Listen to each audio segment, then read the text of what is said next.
இயலாம பிளேயரை புடிச்சு போட்டு விளையாடுறான் பாத்தியா, அதுக்கு பேர் தான் விபச்சாரம். விசுவாசம் என்ன தெரியுமா? இந்த விசுவாசங்கிறது தான் உண்மை, இதான் வெற்றி சொல்றேன். ஒரு தாய் செய், இதான் நம்மளுடைய அசோசியேஷன் வடிவமைச்சிருக்கக்கூடிய அம்சம். ஒரு மேட்ச் நடக்குதா உன்னதமான ஒரு கட்டமைப்பு. என் கிராமத்துக்கு மட்டும் தான் ஆடும். புரிஞ்சா? நிறைய பிளேயர் உருவாயிட முடியும். ஒரு டீம்ல தான் விளையாடலாம், இன்னொரு டீம் சேய் டீம். அது டிபார்ட்மெண்டா இருக்கலாம், காலேஜா இருக்கலாம், யூனிவர்சிட்டியா இருக்கலாம், டிஸ்ட்ரிக்டா இருக்கலாம், எது வேணாலும் ஆடலாம். அதுதான் விபச்சாரம். காசுக்காக உடம்பு வைக்கிறாங்க விபச்சாரி. நீ காசுக்காக எதை வைக்கிறா? கலையை வைக்கிறா. உனக்கும் அதுக்கும் பெரிய டிஃபரெண்ட் இல்ல. புரிஞ்சா தம்பி? நீ இங்க விளையாடு, ஊர்ல போய் இந்த கலையை விளையாடி ஊர்ல உள்ள பசங்களை வச்சு விளையாடாது. கலை வளரும், நீயும் வளருவா, இந்த சமூகம் வளரும், கலையும் வளரும். நல்ல பிளேயர் எல்லாம் எடுத்து அவர் டீம் வைக்கிறாரு, சந்தோஷம் தான், நடத்துறாரு. அதுல அவன் ஒரு 6 ஸ்டேட் மேட்ச் போறான், அதுல 2 பேர் நல்லா விளையாடுறான். அத ஸ்டேட்ல ஒரு விபச்சார இது வச்சிருக்கான்ல, அவன் விபச்சாரி தான்.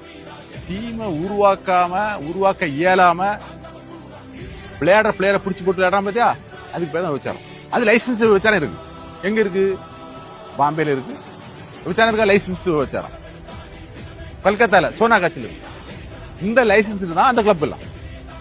அந்த கிளப்புக்கு நீ விபச்சாரியா போற விரும்புறியா, மானஸ்தனா, உண்மையா நீ உன் ஊருக்கு ஆட விரும்புறியா?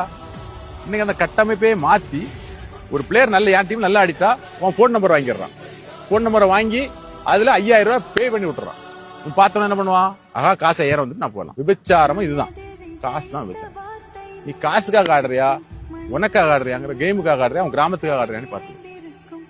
நான் சொல்றேன், நீ உன்னை கூப்பிடும் போது உன் கிராமத்துக்கு ஆடு. நீ நல்ல பிளேயர் தானே போறா, இங்க ஒரு கிராமத்துல வந்து நல்ல பிளேயர் தானே போறா. இதே சூழல இதே அமைப்பை நீ உருவாக்க முடியுமா? இல்ல விபச்சாரம் பண்ணுவியா? நீ விபச்சாரம் பண்ண ஒரு தப்பு கிடையாது. ஆனா நாளைக்கு நீ ஒரு மனைவியே ஒரு குழந்தைய பிறக்காதா? உனக்கு விபச்சார குணம் இருந்தா உன் மனைவிக்கு என்ன குணம் இருக்கும்? உனக்கு வேற குணம் வேணுமோ? உன் மனைவி மொத்தம் சுத்தமா உண்மையா இருக்கணும், விசுவாசமா இருக்கணும் உனக்கு. ஆனா நான் எப்படி இருப்பேன்? விபச்சாரியா இருப்பேன். நியாயமா கேக்குறேன். உனக்கு பிறக்கக்கூடிய குழந்தை அப்பா கிட்ட விசுவாசமா இருக்கணும். என்ன நினைப்பு? இது என்ன உனக்கு? அதனால நீ முதல்ல விசுவாசமா இரு, சரியா? உன்னை சுத்தி சூழல் என்ன செய்யும்? இந்த விசுவாசத்தையும் உண்மை என்ன செய்யும்? வடிவமைக்கும். ஓகே.